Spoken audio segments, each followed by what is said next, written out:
Welcome back. நான் சாந்தகுமார். இன்றைக்கி நமக்கு டாப்பிக்கில் வந்து பயாலஜிக்கல் கிளாசிஃபிகேஷன் அப்படிங்கிற டாப்பிக்லேருந்து concept plus previous year questions தான் பார்க்க போகிறோம். ஓகே, செஷனுக்குள்ளே போகிறதுக்கு முன்னாடி நான் உங்கள்கிட்ட ஒரு விஷயத்த சொல்ல விரும்புகிறேன். என்ன அப்படின்னா, எந்த ஒரு முயற்சியாக இருக்கட்டும், நமக்கு முக்கியமான 3 விஷயங்கள் என்ன அப்படின்னு கேட்டிங்கன்னா, ஃபஸ்ட்டு நம்பணும். ஒரு விஷயத்தை நம்ம வந்து முழுசாக நம்பணும். 2வது அதுக்காக முழுசாக விடாமுயற்சியாக போராடணும். 3வது தான் நமக்கு லக்குன்னு சொல்லி சொல்லலாம். இப்போ எப்பயுமே நம்ம நம்பிக்கையாக ஒரு விஷயத்தை செய்யும்போது கண்டிப்பாக அது வந்து நமக்கு ஒரு சக்ஸஸ்ஃபுல்லான அவுட்புட்டை தான் கொடுக்கும். சாதித்த நிறைய பேரினுடைய வாழ்க்கை வரலாறு எடுத்து பார்த்தீங்க அப்படின்னா எல்லாருமே கஷ்டப்பட்டு தான் முன்னேறி இருப்பாங்க. அதில் சின்னோண்டு லக்கும் இருக்கலாம்.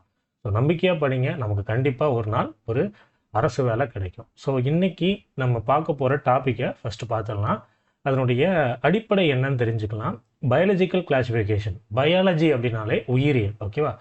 உயிரை வகைப்படுத்துகிறோம். அதாவது நம்ம உலகத்தில் இருக்கக்கூடிய எல்லா பருப்பொருட்களையும் பார்த்தோம் அப்படின்னா உயிர் உள்ளது உயிர் இல்லாதது சொல்லிட்டு ஈஸியாக பிரிச்சிடலாம். அப்போ அந்த உயிர் உள்ளதை எப்படி பிரிக்கிறாங்க, எந்த மாதிரி வகைப்படுத்துகிறாங்க அப்படிங்கிறது தான் நம்ம இதில் பார்க்க போகிறோம். சரி, இப்போது நீங்கள் வந்து இது எதுக்கு முக்கியம், இதை ஏன் படிக்கணும் அப்படின்னு கேட்டிங்கன்னா, முதல் விஷயம் நம்ம எக்ஸாமுக்காக படிக்கணும். 2வது விஷயம், இப்போது ஒன்று ஊர்ந்து போய்கிட்டு இருக்குது, ஓகேவா? அப்படியே ஒரு புழு மாதிரி ஊர்ந்து போயிட்டுருக்குது, பெருசாக இருக்கிறது. பார்த்ததும் நீங்கள் பாம்புன்னு சொல்கிறீங்கன்னா இதுக்கு காரணமும் ஒரு வகைப்பாடு தான். அதாவது பாம்பு வந்து விஷத்தன்மை உடையது, அதுலேருந்து நம்ம ஒதுங்கி போகணும், இதெல்லாம் நமக்கு தெரியுது. இதுக்கு காரணம் அப்போ உள்ள அறிஞர்கள் என்ன பண்ணியிருக்காங்க, அந்த உயிரினங்களை பிரித்து வச்சுருக்காங்க. ஸோ நம்ம அதை தான் இந்த கான்செப்டில் இந்த வீடியோவில் கான்செப்டாக பார்க்க போகிறோம். கடைசியில் நம்ம வீடியோவும் பார்க்கலாம். சரி, ப்ரீவியஸ் இயர் கொஸ்டின்னு பார்க்கலாம். ஓகே, இப்போ இந்த உயிரியல் வகைப்பாடு இதை வந்து யாராச்சும் ஒருத்தர் கால் எடுத்து வச்சுருக்கணும்ல, அப்படி தானே? ஒரு விஞ்ஞானி, ஒரு அறிஞர் வந்து கால் எடுத்து வச்சுருக்கணும், ஒரு சயின்டிஸ்ட் வந்து கால் எடுத்துருக்கணும். அது யார் அப்படின்னு கேட்டிங்கன்னா கரோலஸ் லின்னையஸ் அப்படிங்கிறவர், ஓகேவா? கரோலஸ் லின்னையஸ் அப்படிங்கிறவர் தான் என்ன பண்ணுறாரு, முதலாக உயிரை நம்ம வகைப்படுத்துகிறோம் அப்படின்னு சொல்லிட்டு எடுத்து வச்சுருக்காரு. எப்படின்னா 2 கிங்டமாக, ஓகேவா? 2 கிங்டமாக. நான் 2 கிங்டம்னா தமிழில் என்ன அப்படின்னு கேட்டிங்கன்னா ராஜ்யம், ஓகேவா? சாரி, டக்குன்னு மறந்து போச்சு, அதனால தான் எடுத்து பார்த்துக்கிட்டேன். 2 ராஜ்யங்களாக இது பண்ணுறாரு. என்னென்ன ராஜ்யம் கேட்டால், ஒன்று தாவரம், ஓகேவா? பிளான்ட்ஸ். இன்னொன்று அனிமல்ஸ், அதாவது விலங்குகள் அப்படின்னு சொல்லிட்டு 2 உயிரினங்களாக பிரிக்கிறார். யார்? கரோலஸ் லின்னையஸ். இவர் தான் முறையாக காலெடுத்து வைக்கிறதுனால இவர் என்னன்னு சொல்கிறாங்கன்னா உயிரியல் வகைப்பாட்டின் தந்தை அப்படின்றாங்க, ஓகேவா? ஃபாதர் ஆஃப் பயாலஜிக்கல் கிளாசிஃபிகேஷன் அப்படிங்கிறாங்க. இதுக்கடுத்து இன்னொருத்தர் வந்தார், ஏர்னஸ்ட் ஹெக்கிள் அப்படிங்கிறவர். ஏர்னஸ்ட் ஹெக்கிள் அப்படிங்கிறவர் வந்தார், ஓகேவா? 3 ராஜ்யங்களை கொண்ட ஒரு வகைப்பாட்டை உருவாக்குறார், ஓகேவா? 2 கிங்டம் தான், அதாவது 2 ராஜ்யம் தான். தாவரங்களும் விலங்குகள் மட்டும்தான் நம்ம இந்த உலகத்தில் இருக்குது அப்படின்னு சொல்லிட்டு கரோலஸ் லின்னையஸ் சொல்லிட்டு போகிறார். அடுத்து ஏர்னஸ்ட் ஹெக்கிள் அப்படிங்கிறவர் என்ன பண்ணுறாரு, 3 உலக வகைப்பாட்டை சொல்கிறாரு, ஓகேவா? அதாவது இது மட்டும் இல்லாமல் நுண்ணுயிர்கள், ஓகேவா? நுண்ணுயிர்களையும் சேர்த்து என்ன பண்ணுறாரு, சொல்கிறாரு, ஓகேவா? மொனிரா அப்படிங்கிற ஒரு விஷயத்த சேர்த்து பிளான்ட்ஸு, அனிமல்ஸ் அப்படின்னு சொல்லிட்டு 3 வகையாக பிரிக்கிறாரு. சரியா? இல்லை, புரோட்டிஸ்டா, நம்ம மொனிரா புரோட்டிஸ்டா, அதாவது இது வந்து இதெல்லாம் என்னது, மொனிரா புரோட்டிஸ்டா அப்படிங்கிறது யூனிசெல்லுலார், ஓகேவா? அதாவது யூனிசெல்லுலார் ஆர்கனிசம், அதாவது ஒற்றை செல் உயிரினங்கள். செல்லுங்கிறது என்னென்னு நான் சொல்கிறேன், ஓகேவா? ஃபஸ்ட்டு பேசிக்காக என்ன தெரியணுமோ அதை நம்ம வந்து சொல்லிக்கலாம். அதுக்கடுத்து நம்ம இதை வந்து ஃபர்தராக பிரிச்சுக்கலாம், ஓகேவா? அடுத்தது கோப்லாண்ட் அப்படிங்கிறவர் என்ன பண்ணுறாருன்னா, கோப்லாண்டுன்றவர் 4 உலக வகைப்பாடை சொல்கிறாரு, ஓகேவா? 4 ராஜ்யங்களை சொல்கிறாரு. அதாவது மோனிராவும் புரோட்டிஸ்டாவுமே 2ஆக பிரிச்சிட்டாரு. இன்னும் இவர் என்ன பண்ணியிருந்தார், மோனிராவும் புரோட்டிஸ்டாவும் ஒரே இதில் வச்சுருந்தார், சரியா? யார்? ஏர்னஸ்ட் ஹெக்கிள்ங்கிறவர். இவர் மோனிராவை தனியாக, புரோட்டிஸ்டாவை தனியாக. அடுத்தது வார்த்தைகள் கொஞ்சம் கடினமாக தான் இருக்கும், பழக உங்களுக்கு ஈஸியாக இருக்கும். எனக்கும் கஷ்டமாக தான் இருந்துச்சு, பழக ஈஸியாகிடுச்சு, ஓகேவா? மொனிராக்கள், புரோட்டிஸ்டாக்கள், தாவரம், விலங்கு, ஓகேவா? நான் எழுதுறது இங்கிலீஷில் எழுதலாம், நான் தமிழில் தான் உங்களுக்கு சொல்லிக்கிட்டு இருக்கேன், ஓகே? மொனிரா, புரோட்டிஸ்டா, தாவரம், விலங்கு, ஓகேவா?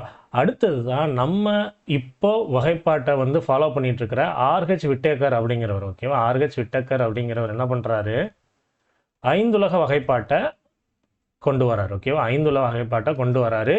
இவர் என்ன பண்ணுறாருன்னா மொனிரா, அடுத்தது புரோட்டிஸ்டா, அடுத்தது பூஞ்சைகள், ஃபங்கை, ஓகே, பூஞ்சை, தாவரம், அடுத்தது விலங்கு அப்படின்னு சொல்லிட்டு 5 உலக வகைப்பாட்டை கொண்டு வராரு. இப்போ வரைக்கும் இதை தான் நம்ம ஃபாலோ பண்ணிட்டு இருக்கோம். ஓகே, 5 உலக வகைப்பாட்டின் தந்தை யாரு? ஆர்ஹெச் விட்டகர். அதை தான் நம்ம ஃபாலோ பண்ணிட்டு இருக்கோம். ஓகேவா? சரி, பேரெல்லாம் சொல்லிட்டீங்க, ஆனால் எனக்கு இது என்னன்றதே புரியலையே அப்படின்னு சொல்லிட்டு இருக்கும். ஃபர்ஸ்ட் தெரிஞ்சுக்கணுமே, நமக்கு எக்ஸாம் பாயிண்ட் ஆஃப் வியூவில் என்னென்ன தெரிஞ்சுக்கணுமோ அதை தான் நான் சொல்லிட்டு இருக்கோம். ஓகேவா? 2 உலக வகைப்பானம்னா கார்லஸ் லினேஸ், 3 உலகம்னா எர்னஸ்ட் ஹேக்கல், 4 உலகம்னா கோப்லாண்டு, 5 உலகம்னா ஆர்ஹெச் விட்டகர். இப்போ இவங்க பிரிச்சத அந்த வார்த்தைகளை மட்டும் நான் இங்கே போட்டிருக்கிறேன். ஆனால் இது எதனால் இப்படி பிரிச்சிருக்காங்க அப்படிங்கிறத நான் இங்கே தெளிவாக சொல்லியிருக்கிறேன். ஓகேவா? நல்லா பாருங்கள். செல்லு அப்படிங்கிறது தான் ஒரு அடிப்படையான அலகு. எதுக்கு அப்படின்னு கேட்டிங்கன்னா ஒரு உயிரினத்துக்கு. ஓகேவா? அந்த செல்லுக்கே அடிப்படை என்னன்னு கேட்டிங்கன்னா ஆட்டம்கள். இதை வந்து நம்ம வந்து கெமிஸ்ட்ரியில் சொல்லியிருப்போம். ஓகேவா? ஒரு செல்லு எதால் உருவாருன்னு கேட்டால் பல ஆட்டங்கள், பல ஆட்டங்கள் சேர்ந்து தான் ஆட்டம். ஓகேவா? அணுக்கள் சேர்ந்து தான் என்ன ஆகும்? ஒரு செல்லு உருவாக்கும். அப்போது அந்த செல்லுடைய அடிப்படையில் தான் நமக்கு வந்து மெஜாரிட்டியான இந்த 5 உலகத்தையும் பிரிச்சுக்கிறாங்க. ஓகேவா? இப்போது ஒரு செல்லுன்னு எடுத்துக்கிட்டோம்னா அந்த செல் எப்படி இருக்குன்னா, முக்கியமான விஷயம் என்னன்னு கேட்டிங்கன்னா, ஒரு ஒரு செல் இருக்கும். அந்த செல்லுக்குள்ளே ஒரு உட்கரு இருக்கும், நியூக்ளியஸ் அப்படிம்பாங்க. ஓகேவா? உட்கரு, நியூக்ளியஸ், உட்கருன்னு சொல்லிட்டு ஒரு சொல்லுவாங்க. அந்த உட்கரு வச்சே 2 வகையாக பிரிச்சிட்டாங்கப்பா. ஒரே ஒரு செல்லு தான், அந்த ஒரு செல்லு தான் உயிரினமே அப்படிங்கிறாங்க. ஓகேவா? ஒரு செல் தான், அந்த செல்லு தான் உயிரினம் அப்படின்னு சொல்கிறாங்க. அப்போ அந்த ஒரு செல், அதாவது இப்போ நம்ம கேட்டோம்னா பல கோடிகள் செல்கள் இருக்குன்னு சொல்லலாம். நம்மளாம் வந்து உயிரினங்கள்லேயே யார் வந்து அட்வான்ஸ்டான உயிரினம் கேட்டால் நம்ம தான், ஹியூமன் பீயிங்ஸ், ஹோமோசாப்பியன்ஸ். ஓகேவா? இது ஹோமோசாப்பியன்ஸுக்கு வந்து இரு பேர் சொல் முறை அப்படின்னு சொல்லி சொல்லுவாங்க. ஓகேவா? ஹோமோசேப்பியன்ஸ் அப்படின்னா நம்ம மனிதர்களுடைய பயாலஜிக்கல் நேம். ஓகேவா? உயிரியல் அந்த பெயர். ஓகேவா? ஹியூமன், அதாவது நம்ம மனிதர்களுடைய பயாலஜிக்கல் நேம். ஓகேவா? ஹோமோசேப்பியன்ஸ், அதாவது இதை ஜீனஸ் நேம்பாங்க, இதை ஸ்பீசிஸ் நேம்பாங்க. ஓகேவா? பேரினம், சிற்றினம் அப்படிம்பாங்க. அதை நான் சொல்கிறேன், அதையும் நான் சொல்கிறேன். ஓகேவா? இப்போது நான் இதை வந்து இங்கிலீஷில் தான் இருக்குது, தமிழ் அப்படியே சொல்கிறேன். மொனிரா, புரோட்டிஸ்டா, பூஞ்சை, தாவரம், விலங்கு. ஓகேவா? இப்போ இந்த செல்லை வச்சே 2ஆக பிரிக்கிறாங்கப்பா. ஓகேவா? ஒரு செல் உயிரினத்தையே 2ஆக பிரிக்காங்க. முதல் 2 என்ன, ஃபஸ்ட்டு நம்ம என்னன்னு பார்த்தோம், முனிரா, புரோட்டிஸ்டா, இதுதான் ஃபஸ்ட்டு. இது செகண்டு, தேர்டு, ஃபோர்த்து, ஃபிஃப்த்து. இந்த ஃபிஃப்த்தில் தான் நம்மளும் வரோம், அனிமாலியாக்குள்ளே தான் நம்மளும் வரோம். ஓகேவா? விலங்கு ராஜ்யத்தினுள்ள கீழே தான் நம்மெல்லாம் வரோம். ஓகேவா? பாலூட்டிகளுக்கு கீழே வரோம். சரியா? பாலூட்டிகள்னால் அது சப்டிவிஷன், அதை நான் உங்களுக்கு சொல்கிறேன். சரியா? இப்போது இதில் நம்ம பார்க்க வேண்டியது என்னென்னா, முதல் 2 தான் நம்ம இப்போ பேச போகிறோம். ஒரே ஒரு செல்லு தான் இருக்குது. அந்த ஒரு செல்லை எப்படி பிரிக்கிறாங்கன்னா, மொனிரா, புரோட்டிஸ்டா அப்படின்னு சொல்லிட்டு 2 வகையாக பிரிக்கிறாங்க. அதில் மொனிரா அப்படிங்கிறது என்னென்னா, நியூக்ளியஸ்ன்னு சொல்லி சொன்னால் பார்த்தீங்களா, ஒரு செல்லுன்னு எடுத்துக்கிட்டாலே உட்கரு இருக்கணும். இந்த உட்கரு வந்து தெளிவான உட்கரு இருக்காது. சரியா? நியூக்ளியஸ் வந்து இதில் சரியாக இருக்காது. இதில் வந்து ஒரு தெளிவான நியூக்ளியஸ் இருக்கும். தெளிவான என்ன அர்த்தம்னா, ஒரு நியூக்ளியஸ்க்குள்ளே நியூக்ளிக் ஆசிட் இருக்கும், நியூக்ளிக் அமிலம் இருக்கும். அந்த அமிலம் வந்து ஒரு பவுண்டரி. ஓகேவா? ஒரு என்ன சொல்லலாம், ஒரு என்க்ளோஸ்ட் ஒரு இதில் அந்த நியூக்ளிக் ஆசிட் இருந்துச்சுன்னா அதை ஒரு தெளிவான உட்கரு, தெளிவான நியூக்ளியஸ் இருக்குன்னு சொல்லி சொல்லுவாங்க. அப்போது ஒரு செல் உயிரினத்தையே 2ஆக பிரிக்கிறாங்க. எப்படி? மொனிரானும் புரோட்டிஸ்டானும். அதுதான் இங்கே சொல்லியிருப்பாங்க. ப்ரோகேரியோட்டிக், யூகேரியோட்டிக் அப்படின்ற வார்த்தை. இந்த வார்த்தை ரொம்ப முக்கியம்பா. இப்போ இதில் நான் என்ன சொல்லியிருக்கேன், மொனிராங்கிறது தெளிவில்லாத நியூக்ளியஸை கொண்டது, அதாவது ப்ரோகேரியோட்டிக். இது வந்து யூகேரியோட்டிக். சரியா? தெளிவான உட்கரு கொண்டது அப்படின்னா அது யூகேரியோட்டிக். நீங்கள் நம்ம எல்லாருமே என்னது, யூகேரியோட்டிக் செல்களை கொண்டவர்கள். ஓகேவா? அப்போ ப்ரோன்னா தெளிவான உட்கரு இல்லாதது. அதெல்லாம் என்னது அப்படின்னா முக்கியமாக பாக்டீரியா மட்டும்தான். ஓகேவா? நான் இதில் என்ன சொல்கிறேன்னா அதை மட்டும் நீங்கள் பார்த்தா போதும். பாக்டீரியா, அடுத்து ப்ளூ கிரீன் ஆல்கையும் இதுக்குள்ளே சேர்த்து வச்சுருக்கிறாங்க. ஓகேவா? ப்ளூ கிரீன்னா நீலப்பசும் பாசிகள். ஓகேவா? நல்லா புரிஞ்சுக்கோங்க.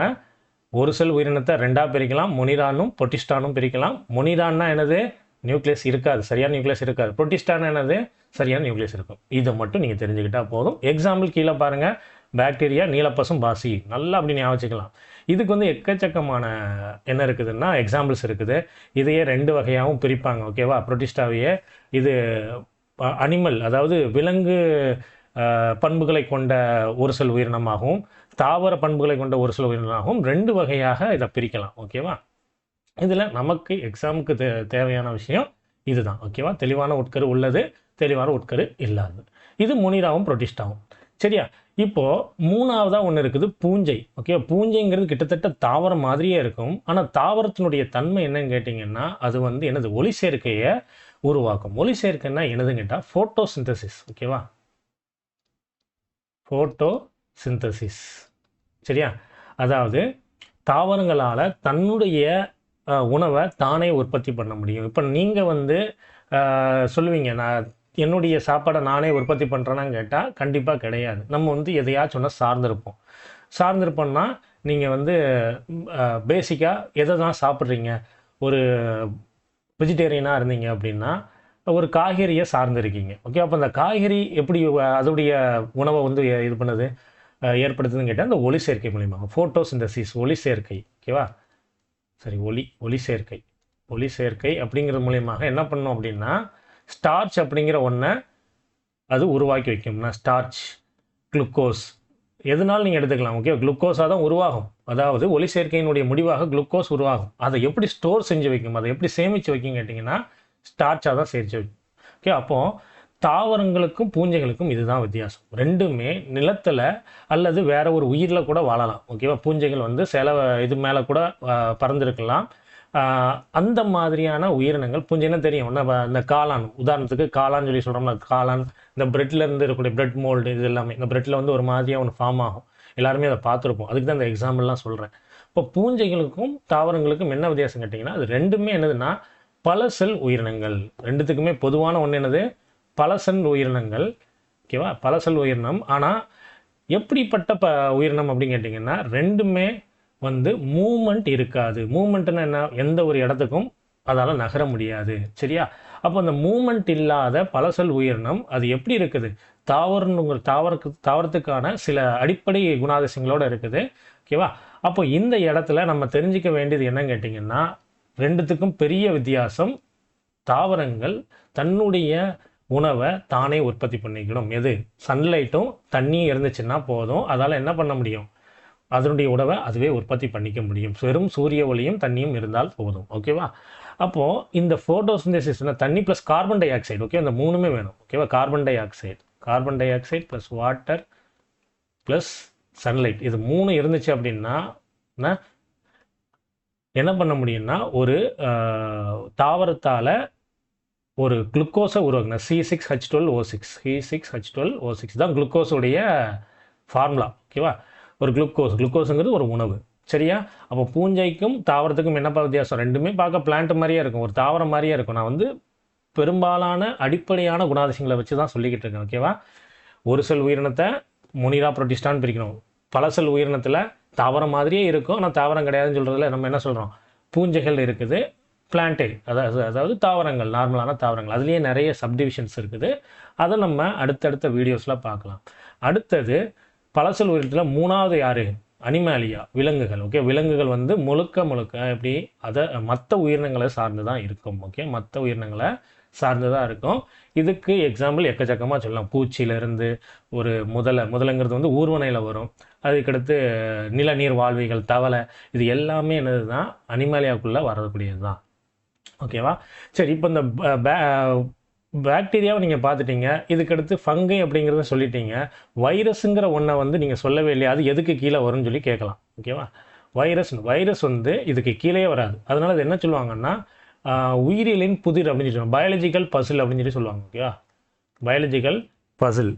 காரணம் என்னன்னு கேட்டிங்கன்னா இது வந்து அதாவது வைரஸ் வந்து தானாக வாழ முடியாது. அதால் அது என்ன பண்ணுன்னா ஏதாச்சும் ஒரு உயிரினத்துக்குள்ளே போனச்சுன்னா வாழ முடியும். அதாவது அது ஒரு உயிரினத்தில் போய் ஒட்டுண்ணியாகவோ இல்லைன்னா சாட்சுண்ணியாகவோ இருக்குது. நான் ஒட்டுண்ணியாக தான் இருக்க முடியும். ஓகேவா, அப்படின்னா என்னங்கிறத நம்ம டீட்டெயிலாக பின்னாடி பார்க்கலாம்.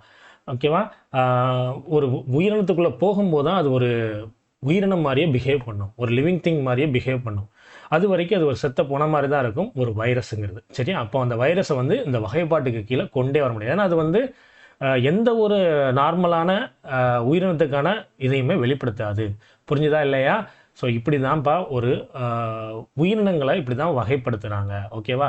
நல்லா புரிஞ்சுக்கோங்க. எதில் மட்டும்தான் இதை வந்து நீங்கள் தெளிவாக பார்த்தீங்கன்னா உங்களுக்கு புரியும். நான் என்ன விஷயம் தேவையோ அதை மட்டும் தான் சொல்லியிருக்கிறேன். ஏன்னா ரொம்ப வளவலன்னு போகக்கூடாது அப்படிங்கிறதுக்காக. இது போக நம்ம தாவரங்களையும் தனியாக தாவரங்களை எப்படி 5 தொகுதிகளாக பிரிக்கிறாங்க, அனிமாலியாவை எப்படி 9 தொகுதிகளாக பிரிக்கிறாங்க, எல்லாத்தையும் நம்ம பின்னாடி பார்க்கலாம்.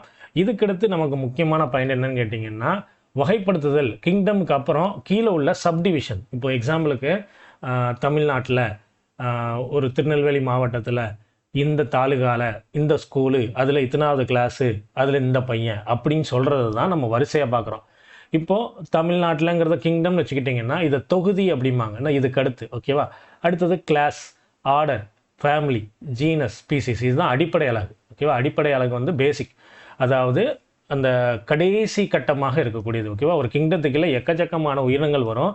அதுக்கு கீழே சில குணாதிசயங்களை வச்சு, ஓகேவா, ஒரு சிமிலாரிட்டி அண்ட் டிஃப்ரென்ஸை வச்சு, ஒற்றுமை வேற்றுமையை வச்சு என்ன பண்ணுறாங்க, பைலமாக பிரிக்காங்க. அதுக்கடுத்து class, order, family, genus, species. இது ஆர்டராக படிச்சுக்கோங்க. இது அப்படியே டிஎன்பிசியில் கூட கொஸ்டின் கேட்பாங்க. இது எப்படி நம்ம ஆர்டராக படிச்சுக்கலாம்? கிங்டம் நம்ம ஞாபகம் வச்சுக்கணும், பைலத்தையும் ஞாபகம் வச்சுக்கணும். கிளாஸில் நம்ம ஆர்டராக இல்லை அப்படின்னா நம்ம வீட்டில் போட்டு கொடுத்துருவாங்க. அதாவது ஒரு கிளாஸில் நம்ம வந்து ஆர்டராக, அதாவது ஒழுங்கா இல்லை அப்படின்னா ஃபேமிலியில் போட்டு கொடுத்துருவாங்க ஸ்கூல்லேருந்து. அப்படி ஞாபகம் வச்சுக்கலாம். நான் அப்படி தான் இனிஷியலாக படிச்சுக்கிட்டேன். அதுக்கடுத்து கடைசியாக ஜீனஸ், ஸ்பீசிஸ். இதுதான் நம்ம எங்கே சொல்கிறோம், பயாலஜிக்கல் நாமன்கிளேச்சர். ஓகேவா? அதாவது பைனாமியல் நாமன்கிளேச்சர் அப்படிம்பாங்க. ஓகேவா? இரு பெயர் சொல்முறை அப்படிம்பாங்க. அதாவது இப்போ நம்ம வந்து ஒரு பேரில் சொல்கிறோம். இப்போ நம்ம வந்து தக்காளி அப்படிங்கிறோம். ஓகேவா? ஆனால் அதுக்கு வந்து பொதுவாக ஒரு பேர் இருக்கும். ஓகேவா? அதே மாதிரி உருளைக்கிழங்கு அப்படின்னா சொலானம் டியூபரோசம். ஓகேவா? உருளைக்கிழங்கு இருக்குது, சொலானம் டியூபரோசம். இது வந்து உலகம் ஃபுல்லாமே இதுக்கு பொதுவான பேர், சொலானம் டியூபரோசம். அதில் சொலானம் அப்படிங்கிறது என்னது, ஜீனஸ் நேமு. டியூபரோசம்ங்கிறது ஸ்பீசிஸ் நேம். ஓகேவா? அப்போது இது ஜீனஸ், ஸ்பீசிஸ்ன்னு சொல்லிட்டு நமக்கு இப்படி தான் நம்ம வந்து ஒரு பேரை வந்து சொல்லணும். உலகம் ஃபுல்லாக இதை தான் ஃபாலோ பண்ணணும்னு சொல்கிறது யார்? Carolus Linnaeus. ஓகேவா? Carolus Linnaeus. இவர் தான் யார்? வகைப்பாட்டின் தந்தை, உயிரியல் வகைப்பாட்டின் தந்தை. இவர் தான் எதுவும் சொல்லியிருக்காரு, இரு பேர் சொல்முறை. அதாவது உலகம் ஃபுல்லாக ஒரு பேரை ஃபாலோ பண்ணணும். நம்ம தக்காளி சைனாவில் வேறு ஏதோ ஒரு பேரை சொல்லுவானுங்க. அப்போது எல்லாத்துக்குமே குழப்பம் இல்லாமல் இருக்கிறதுக்கு இந்த இரு பேர் சொல்முறையை சொல்கிறாங்க. தமிழ்லையும் பார்த்துக்கோங்க. இது கிங்டம், ராஜ்யம். அடுத்தது பைலம், இது வந்து வகுப்பு, கிளாஸு. அதுக்கடுத்து ஆர்டர், ஃபேமிலி, ஜீனஸ், ஸ்பீசிஸ். பேரினம், சிற்றினம். ஓகேவா? பேரினம், சிற்றினம் வச்சு தான் ஒரு பேரை சொல்கிறாங்க. இப்போ ரொம்ப சிம்பிளாக நம்ம எல்லாத்தையும் பார்த்தாச்சு. இன்னும் டீட்டெயிலாக நிறைய விஷயங்கள் இருக்குது. ஆனால் நம்ம நீட்டுக்கு படிக்கலை, ஜஸ்ட் ரயில்வே எஸ்எஸ்சிக்கு ஃபோக்கஸ் பண்ணி தான் படிக்கிறோம். இன்னும் டீப்பாக வேணும்னு நினச்சிங்கன்னா அது நம்ம பின்னாடி போடலாம். ஓகேவா? இப்போதைக்கு நம்ம வந்து ரயில்வே ஃபோக்கஸ் பண்ணி தான் கொஸ்டின்ஸ் போட்டுட்ருக்கேன். முதல் question, who is call the father of taxonomy? உயிரியல் வகைப்பாட்டின் தந்தை யார்? இப்போ தான் நம்ம பார்த்தோம், கார்லஸ் லின்னேயஸ். கார்ல் லின்னேயஸ்ன்னு இருக்குது. இது எத்தனை கொஸ்டின் கேட்டிருக்காங்கன்னு பார்த்துக்கோங்க. உங்களுக்கே தெரியும், என்டிபிசியில் கூட கேட்டிருக்காங்க. ஸோ ஈஸியான ஒரு கொஸ்டின். ஓகேவா? அடுத்தது, in which kingdom would you place all organism which are multicellular eukaryotic nucleus with cell walls? ஓகேவா? நான் முக்கியமான ஒரு விஷயத்த சொல்ல மறந்துட்டேன். இந்த ரெண்டுத்துக்குமான ஒரு பெரிய ஒரு இது என்ன அப்படின்னு கேட்டிங்கன்னா, அதாவது பூஞ்சைக்கும் தாவரத்துக்குமான பெரிய வித்தியாசம் என்னன்னு கேட்டிங்கன்னா, ஒரு செல் இருக்குதுன்னு வச்சுக்கோங்களேன். செல்லுக்கு வெளியே செல் வால் அப்படின்னு சொல்லிட்டு இன்னொரு செல் சுவர் இருக்கும். செல்லுலாஸால் உருவான ஒரு செல் சுவர் இருக்கும். அது இதில் காணப்படும். ஓகேவா? இதில் தாவரத்தில் காணப்படும், இதில் காணப்படாது. இதில் பூஞ்சைகளில் காணப்படாது. ரொம்ப ரொம்ப ரொம்ப முக்கியமான ஒரு விஷயம். சரியா? இதை வந்து நான் உங்களுக்கு சொல்ல மறந்துட்டேன். சரி, இதுலேயும் காணப்படும். ஓகேவா? பூஞ்சைகளையும் செல்வால்னா சிட்டின் அப்படிங்கிற பொருளால் உருவாயிருக்கும். ஓகேவா? எது பூஞ்சைங்கிறது.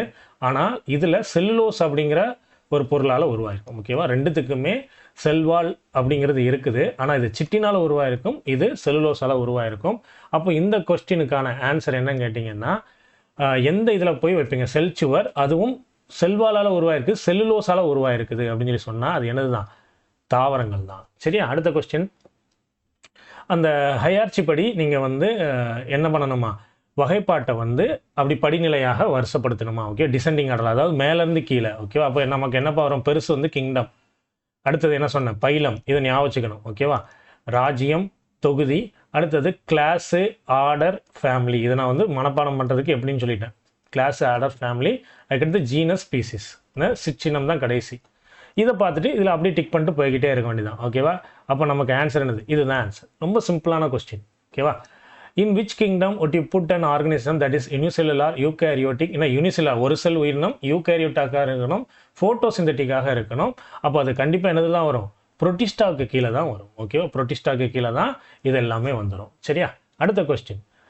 இதை வந்து நான் ஏற்கனவே டீட்டெயிலாக சொல்லிட்டேன், அதனால் அது வந்து இப்போ ஃபர்தராக எக்ஸ்பிளைன் பண்ணல. அக்கார்டிங் டு விட்டேக்கர்ஸ் கிளாசிஃபிகேஷன், விட்டேக்கர்னுடைய அந்த வகைப்பாட்டில் ஆர்கனிசம் இன்க்ளூட் இந்த dash kingdom to not have well defined nucleus. அதாவது ஆர்ஹெச் விட்டேக்கர்னுடைய வகைப்பாட்டில் வந்து நியூக்ளியஸ் அல்லாத அந்த உயிரினங்களை எதில் நமக்கு இது பண்ணியிருக்கோம். நான் ஒரு செல் அவங்க குறிப்பிடல, ஆனால் நியூக்ளியஸ் ஒரு செல் உயிரினங்களையே நம்ம வந்து 2 வகையாக பிரிக்கணும். நியூக்ளியஸ் சரியாக இல்லாது, அப்போ நான் சரியாக இல்லாத என்னது மொனிராக்களை தான் நம்ம சொல்லணும். ஓகேவா, அடுத்து who classified all the living organisms in 5 classification, R H Whittaker. ஓகேவா, பாருங்கள் ரிப்பீட்டடாக சிம்பிளான கொஸ்டின்ஸாக கேட்டுக்கிட்டு இருந்திருக்காங்க.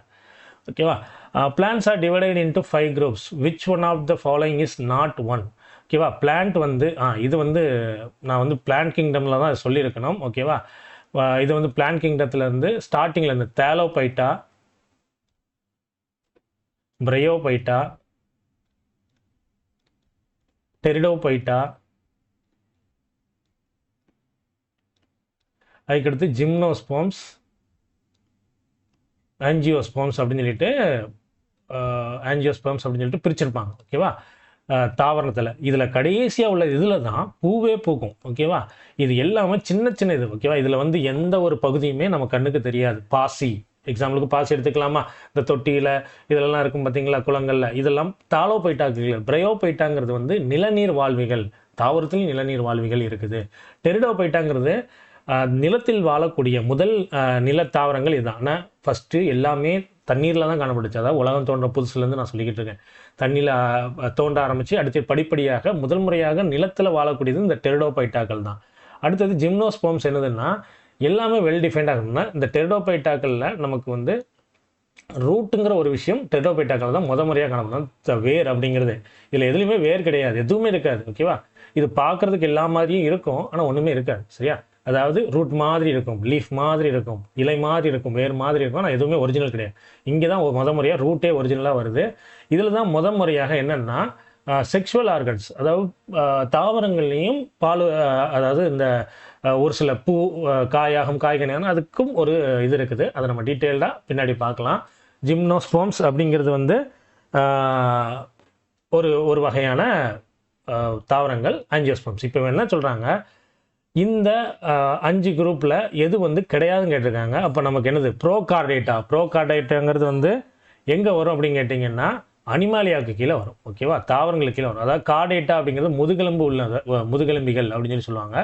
இது வந்து விலங்குகளுக்கு தான் முதுகெலும்பு இருக்குது, எதுக்கு கிடையாது, தாவரங்களுக்கு கிடையாது. ஸோ ஃபர்தராக நம்ம டீட்டெயிலாக பின்னாடி பார்க்கலாம். ஓகேவா, which level of classification of organism comes between family and species. குடும்பத்துக்கும் ஸ்பீசிஸுக்கும் இடையில என்னப்பா இருக்கும், ஜீனஸ் இருக்கும். அப்படி தான் பேரினம் அப்படிங்கிறது இருக்கும். ஓகேவா, குடும்பத்துக்கும் சிற்றினத்துக்கும் இடையில பேரினம் இருக்கும். ஓகேவா, அடுத்தது which one of the following is classified under kingdom Animalia. இதில் எது வந்து அனிமாலியாவுக்கு கீழே வருது அப்படின்னு சொல்லிட்டு கேட்குறாங்க. நமக்கு என்னது புரோட்டோசுவா, பைலம் புரோட்டோசுவா அப்படிங்கிறது தான் நமக்கு இதுக்கு கீழே வரும். இது ஒரு பேருக்கு இதுக்காக வச்சிருக்கிறேன். இதை ஃபர்தராக நம்ம அனிமாலியா பார்க்கும்போது டீட்டெயில்டாக பார்ப்போம். ஓகேவா, அடுத்தது மல்டிபிள் ஃபிஷன், அதாவது செக்ஷுவல் ரீப்ரொடக்ஷன் இல்லை அப்படின்னா, அதாவது ஆண் பெண்ணுன்ற வகைப்பாடு இல்லாத சில உயிரினங்கள் இருக்குது. அப்போ அதுங்கள்லாம் எப்படி வந்து இனப்பெருக்கம் பண்ணுதுன்னு கேட்டிங்கன்னா, சிலது வந்து பட்டிங் அப்படிங்கிற மாதிரி இருக்கும். அதாவது இதான் ஒரு தாவரம் அப்படின்னு வச்சுக்கோங்களேன். தாவரம் கிடையாது, ஒரு உயிரினம் அப்படின்னா அதுக்கு சைட்லேயே ஒரு பட்டு மாதிரி உருவாகும். ஓகேவா, மொட்டு விடுறதெல்லாம் ஏதோ ஒன்று வரும் தமிழில். அந்த மாதிரி வந்து இது தனியாக டிட்டாச் ஆகி என்ன ஆகிடும், ஒரு தாவரமாகவோ ஒரு உயிரினமாகவும் மாறிடும். அதே மாதிரி என்ன ஆகும்னா ஒரு சில உயிரினங்கள் 2ஆக பிரிஞ்சு 1 வந்து 2 ஆகும், 2 வந்து 4 ஆகும், 4 வந்து 8 ஆகும். இது வந்து ஃபிஷன் அப்படிம்பாங்கன்னா பிரிதல். ஓகேவா, மல்டிபிள் ஃபிஷன். ஓகேவா, பிரிதல் மூலயமாக. அப்போ இந்த பிரிதல் மூலயமாக உருவாகக்கூடியது என்னது, பிளாஸ்மோடியம். ஓகேவா, இதெல்லாம் சும்மா பேசிக்காக இந்த கொஸ்டின் நான் வந்து உங்களுக்கு சொல்லியிருக்கிறேன். ஃபர்தராக நம்ம டீட்டெயிலாக சொன்னோம் அப்படின்னா ரொம்ப லென்த்தாக போகும், அது நமக்கு வேண்டாம்னு நினைக்கிறேன்.